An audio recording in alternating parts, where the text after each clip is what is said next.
В зряла възраст слухът ни помага да общуваме, да се образоваме и реализираме професионално. Точно заради това днес посещаваме един от центровете за изследване и превенция на слуха в София. Срещаме се с един от специалистите тук, които ще ни споделят методите за изследване на слуха.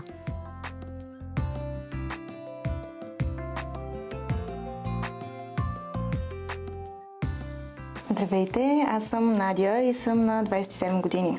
Занимавам се с слухопротезиране от вече 4 години и е професия, която наистина ме докосва, мотивираме и много обичам.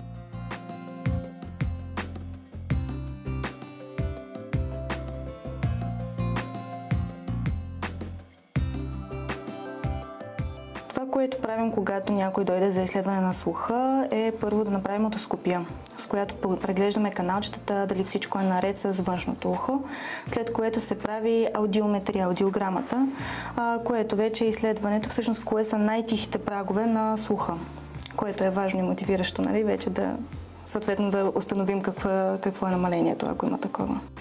Почваме прегледа с отоскопия. Ние използваме видеоотоскоп, което означава, че каквото виждам аз, това ще виждате и вие на екрана в реално време. Ще погледна в ушите, не е болезнено. Ще започна с едното и минавам към другото. Да.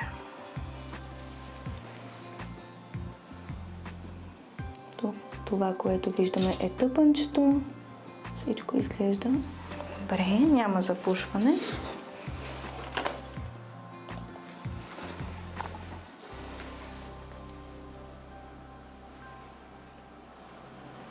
И тук всичко изглежда абсолютно нормално.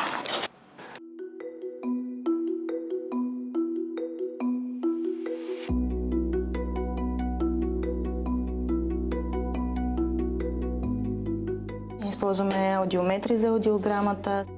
Това е бутонът, с който ни давате отговор. Аз натискам. Да, тези звуците са различни. И по сила, и по тоналност, всеки път. Дори да е много тихичко.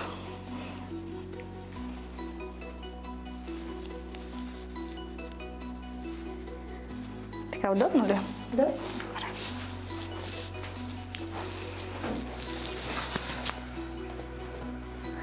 Това са резултатите от вашето изследване, като тук са резултатите за дясно и тук са за ляво ухо.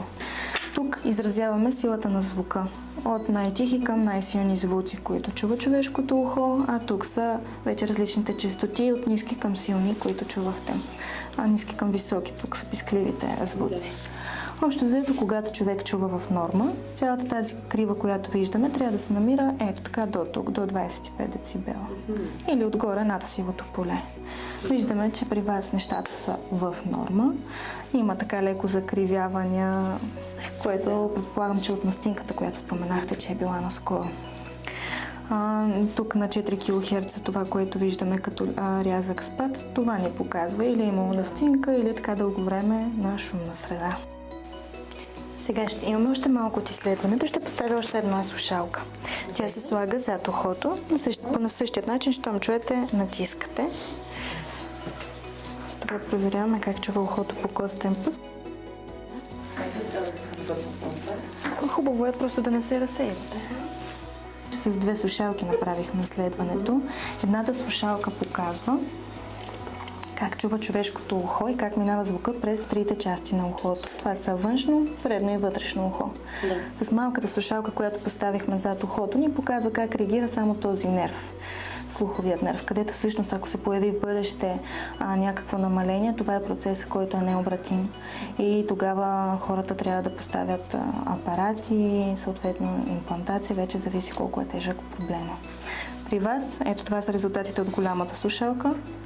По-въздушен път и по-малката крива е по костен път. Общо взето всичко изглежда в норма, просто трябва малко да се възстанови от настинката. Също така има и допълнителни изследвания, като тимпанометър, с който правим тимпанометрии, и вече специализирана апаратура за детските изследвания.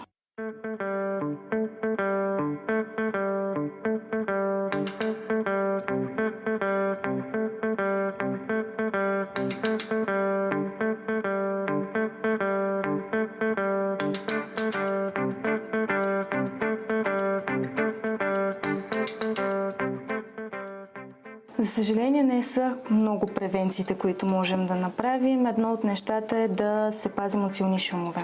Тоест звук, който е над 85 децибела, което са шумни булеварди, заведения, нощни заведения, където има силна музика, са места, на които определено можем да увредим слуха си. Такива работни места, които са в шумни среди, също са неща, които могат да увредят слуха ни. В такива помещения, ако се намираме на такива места, най-добре е да се ползват тапи. Най-важната част тук е по-скоро ето това филтърче, което виждаме вътре, което филтърче именно урязва някаква част от децибелите. Тоест какво се случва? Тапите не запушват напълно на тези ухото и слуха, ами само се урязва това, което така би било по-вредно. Тоест чуваме малко по-тихо. Друго, което можем да правим е да пазим от студа ушите, настинки. Общо това, да правим редовни прегледи, за да видим какво е състоянието на слуха и колкото по-рано направим нещо по въпроса, толкова по-добре съответно.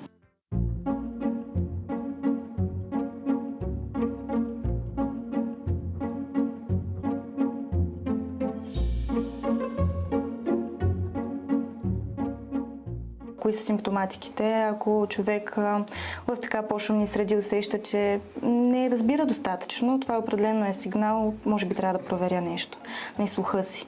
Телевизията. Увеличаването на телевизора определено е една от основните симптоматики, може да има нещо. Ако има родители в семейството, някой, който така няколко пъти се повтаря генетично, нещо, което може да се предава, хубаво е да се следи.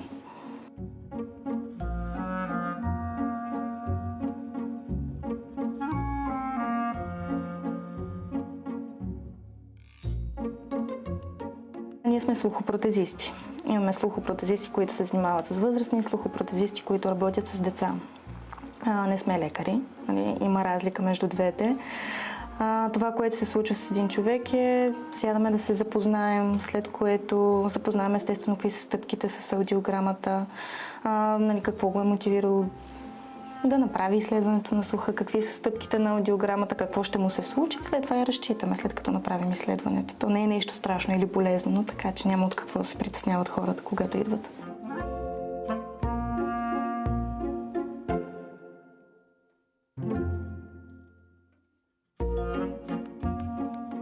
Децата реагират на всеки звук, който чуят. Ако чуят някакъв звук, те ще погледнат веднага. Една от първите симптоматики е, ако няколко пъти се повтори това, да има някакъв шум или да се извика детето и то да не погледне, не винаги от невнимание, защото той е концентриран някъде другаде. Всъщност това може да е симптом, че има някакъв проблем.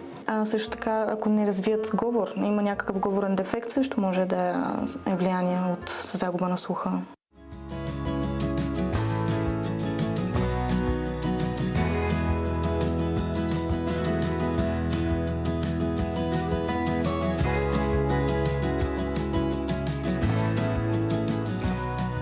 Близо 3 години имаме кампании, които пускаме, така бих казала, често за безплатно изследване на слуха.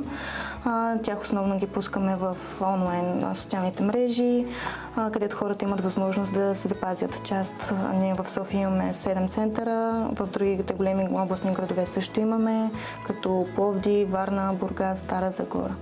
Така че където е най-удобно за човек, записва се, ние му се обаждаме, запазваме час, след което се срещаме тук, влизаме в кабинета заедно и правим изследването.